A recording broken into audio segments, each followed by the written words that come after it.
اعوذ باللہ من الشیطان اللعین الرجیم بسم اللہ الرحمن الرحیم نحمده ونصلی علی رسولہ الکریم وعلی آلہ الطیبین الطاہرین المعصومین المظلومین اما بعد بسم اللہ الرحمن الرحیم ان المساجد للہ فلا تدعوا مع اللہ احدا۔ حمد و ثنا اس اللہ جل شانہ کی جو لائق حمد و ثنا ہے، اور درود و سلام ان ذوات مقدسہ و مطہرہ پر جو لائق درود و سلام ہیں، اور نفرت و لعنت ایسے لوگوں پر جو لائق نفرت و لعنت ہیں۔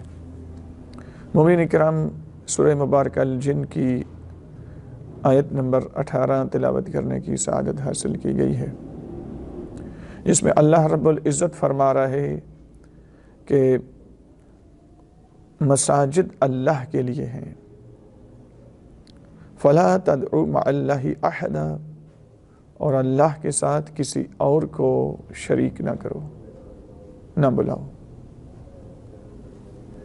اس آیت کی تفسیر میں ہم انشاءاللہ آپ کی خدمت میں آج سجدے کے عنوان سے گفتگو پیش کرنے جا رہے ہیں، چونکہ بہت زیادہ مومنین کی طرف سے اصرار کیا گیا کہ سجدہ، کچھ لوگ ذوالجلال کو سجدہ کر رہے ہوتے ہیں، کچھ لوگ علم کو سجدہ کرتے ہیں، کچھ لوگ تابوت امیر المومنین کو سجدہ کرتے ہیں، کچھ لوگ کسی زری کو سجدہ کر رہے ہوتے ہیں۔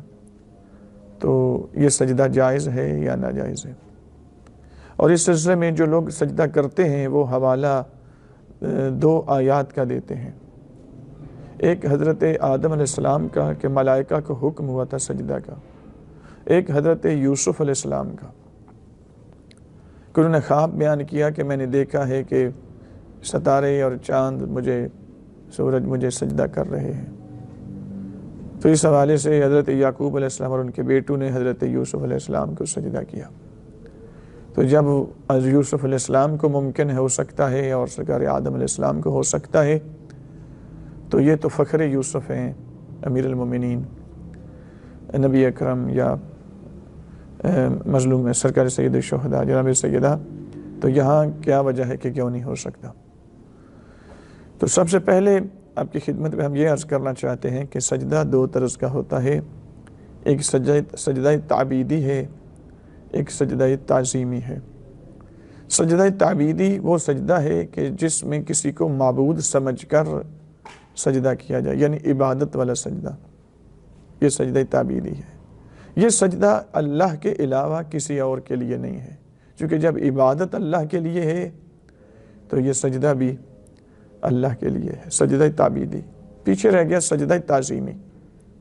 مختلف اگرچہ اقوال ہیں سرکار یوسف علیہ السلام اور سرکار آدم علیہ السلام کے لیے، آپ اس کو ہم اس کیلو کال میں ابھی نہیں پڑھتے، صرف اتنا دیکھتے ہیں کہ سجدہ تعظیمی آپ فرض کر لیں کہ سجدہ تعظیمی تھا۔ تو جب ان کو ہو سکتا ہے تو یہاں کیوں نہیں ہو سکتا؟ تو میں ان کی خدمت میں عرض کرنا چاہتا ہوں کہ دیکھنا یہ ہے کہ حکم قرآن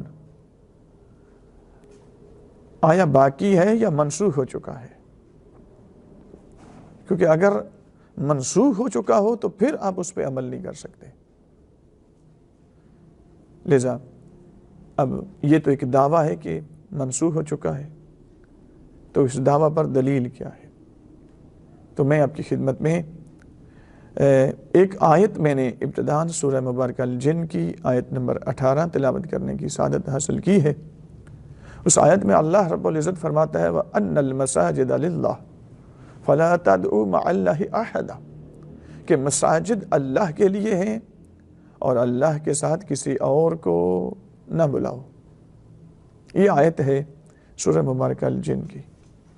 تو مومنین کرام، یہاں اس آیت کی تفسیر میں امیر المومنین علی بن ابی طالب علیہ السلام سے پوچھا جاتا ہے، اور یہ حدیث میں بیان کر رہا ہوں مَن لَا يَحْضُرُهُ الْفَقِیہُ، آپ کی کتب اربعہ میں شامل ہے، اصول کافی کے بعد اس کا نمبر ہے، مَن لَا يَحْضُرُهُ الْفَقِیہُ، تہذیب الاحکام ہے، استبصار ہے، مَن لَا يَحْضُرُهُ الْفَقِیہُ ہے، اور اصول کافی ہے۔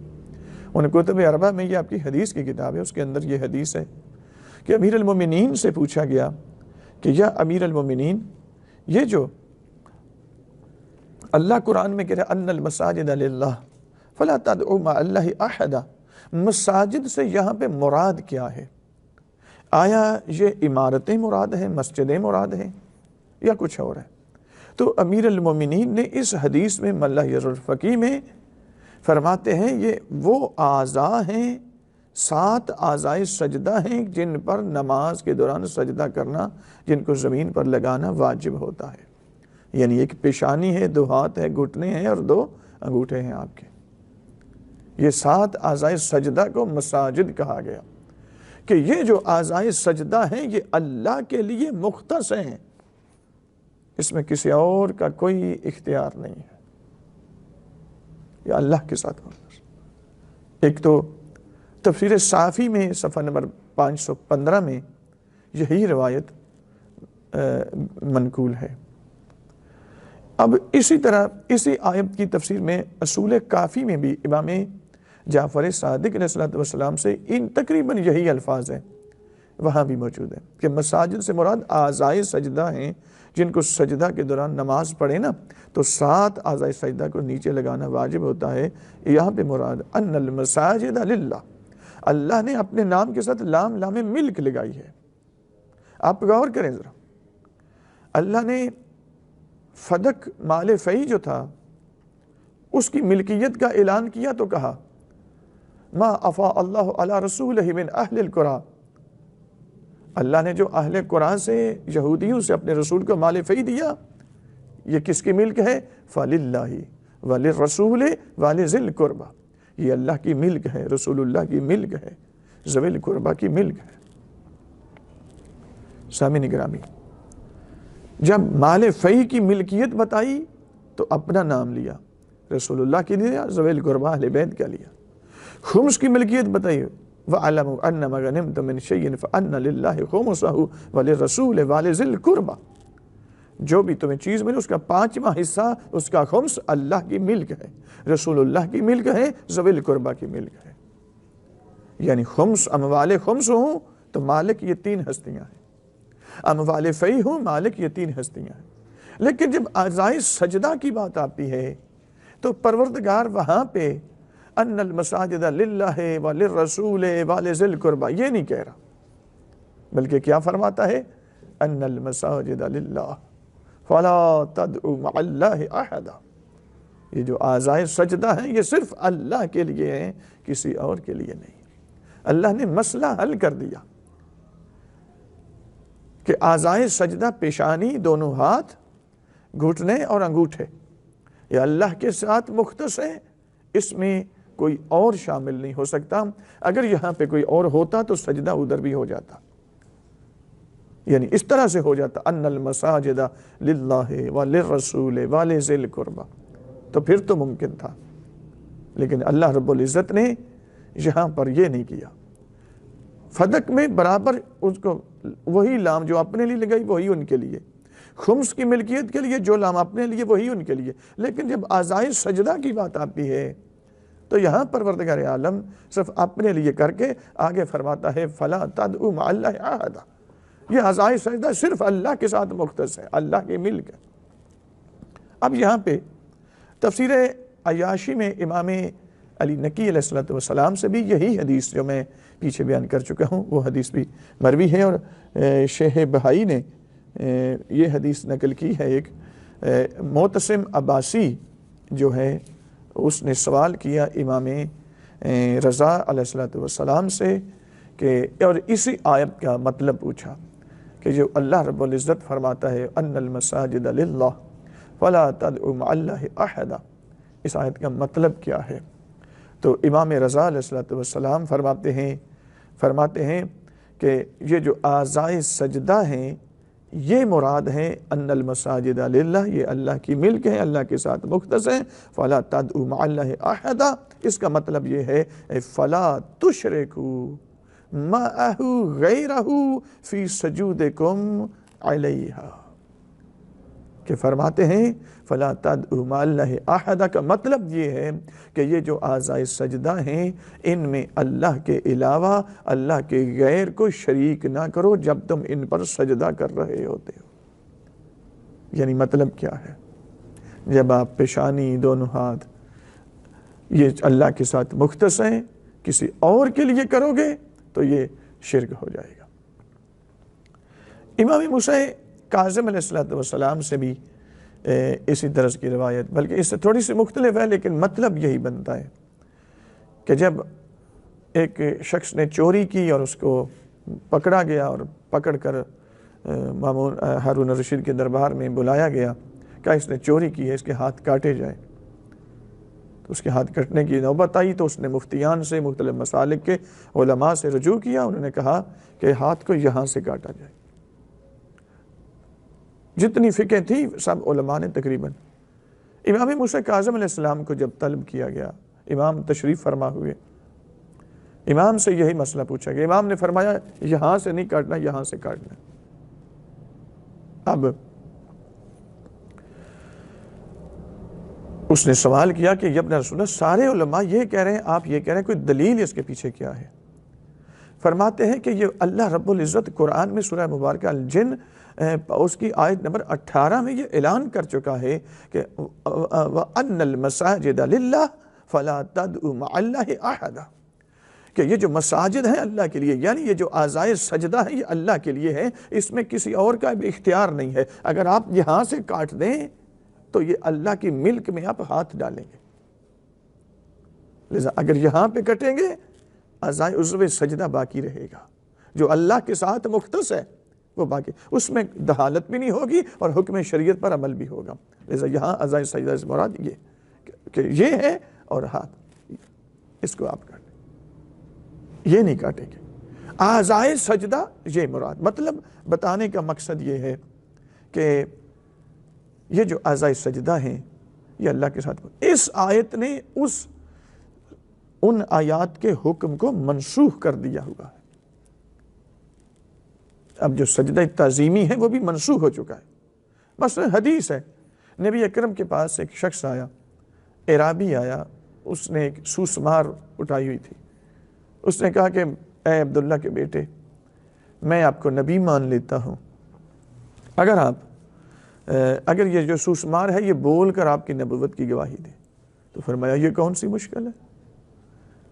اشارہ کیا، وہی سوسمار بولنے لگی، نبی اکرم کی رسالت اور نبوت کی گواہی دی۔ اب جیسے ہی گواہی دی اس نے کلمہ پڑھا، اشہد ان لا الہ الا اللہ واشہد ان محمدا عبدہ ورسولہ، میں گواہی دیتا ہوں کہ اللہ کے سوا میرا معبود کوئی نہیں اور محمد مصطفیٰ اللہ کے عبد بھی ہیں، اللہ کے رسول بھی ہیں۔ یہ کہہ کر اس نے جب اللہ کو معبود بھی مان چکا، رسول اللہ کو اللہ کا عبد اور اللہ کا رسول مان چکا ہے، ابھی گواہی دی، ساتھ اس نے سجدہ کرنا چاہا، پکڑ کر رسول اللہ نے ایسے بٹھا دیا، فرمایا نہ، یہ سجدہ صرف اللہ کی ذات کے لیے ہے، کسی اور کے لیے نہیں۔ تو یہاں سوال پیدا ہوتا ہے کہ کیا وہ سجدہ تعبیدی کر رہا تھا؟ یعنی جس طرح ہم نماز میں جو سجدہ کرتے ہیں، عبادت والا سجدہ، یہ تو نہیں کر رہا تھا، کیونکہ ایک لمحہ پہلے اس نے یہ کہا ہے اشہد ان لا الہ الا اللہ، میں گواہی دیتا ہوں کہ اللہ کے سوا میرا معبود کوئی نہیں، یعنی عبادت صرف اللہ کی جائے گی۔ اس کا مطلب ہے کہ سجدہ تعبیدی نہیں کر رہا تھا، پیچھے رہ کے سجدہ تعظیمی تو یقیناً وہ کر رہا تھا۔ رسول اللہ نے پکڑ کر اٹھا دیا اور اٹھا کے بٹھا دیا، فرمایا نہ، یہ سجدہ تعظیمی ختم ہو چکا ہے، یہ اگر اب یہ پچھلی امتوں کے لیے تھا، اب اس کا حکم منسوخ ہو چکا۔ تو سامعین گرامی، اگر سجدہ تعظیمی ہوتا تو رسول اللہ کو کیا جاتا، رسول اللہ منع نہ کرتے، لذا پروردگار عالم نے ان اعضائے سجدہ کو اپنے ساتھ مختص کیا ہے۔ یہاں پر للرسول نہیں کہا، والے ذی القربہ نہیں کہا، فدق کی طرح، مال فی کی طرح، اموال خمس کی طرح نہیں کہا، وہاں لام ملک اللہ لگاتا رہا ہے ان زوات کے لیے، لیکن یہاں نہیں لگائی۔ یہ آیت نے سجدہ تعظیمی کو منسوخ کر دیا ہوگا۔ ظاہر ہے جس طرح اعرابی نے سجدہ تعظیمی کرنا چاہا تو رسول اللہ نے پکڑ کر اٹھا دیا، اور پھر اللہ رب العزت قرآن نے جگہ جگہ پہ فرماتا ہے یسجد للہ من فی السماوات ومن فی الارض، زمین و آسمان میں جو کچھ بھی ہے وہ اللہ کو سجدہ کرتا ہے، کسی اور کو نہیں۔ یہ وہ آیات ہیں جو ناسخ کے طور پہ آئی ہے، اور یعنی اس تعظیمی سجدہ کا حکم منسوخ ہو چکا۔ تو جب رسول اللہ نے اپنے آپ کو تعظیمی سجدہ نہیں ہونے دیا تو یہ کیسے ممکن ہے کہ رسول اللہ کے آثار یعنی وہ علم کی شکل میں ہو یا معصومین کے باقی مثلاً تابوت کی شکل میں ہو، تو اس کو سجدہ کیسے؟ تعظیمی سجدے کا حکم منسوخ ہو چکا ہے۔ یہ احادیث بھی موجود ہیں اور احادیث ان آیات کی تفسیر میں موجود ہیں۔ ظاہر ہے آیت کو حکم جو ہے آیت کو منسوخ آیت کر سکتی ہے، حدیث نہیں کر سکتی۔ تو میں نے احادیث پیش کیا اس آیت کی تفسیر میں جس آیت نے اس آیت کے حکم کو منسوخ کیا ہوا۔ لہذا سجدہ تعظیمی کا حکم اب ختم ہو چکا ہے، اس میں تو صرف سجدہ تعبیدی ہے۔ پروردگار ہمیں صحیح معنوں میں سجدہ تعبیدی کرنے کی توفیق عطا فرمائے اور ہر قسم کی لغویات سے محفوظ فرمائے۔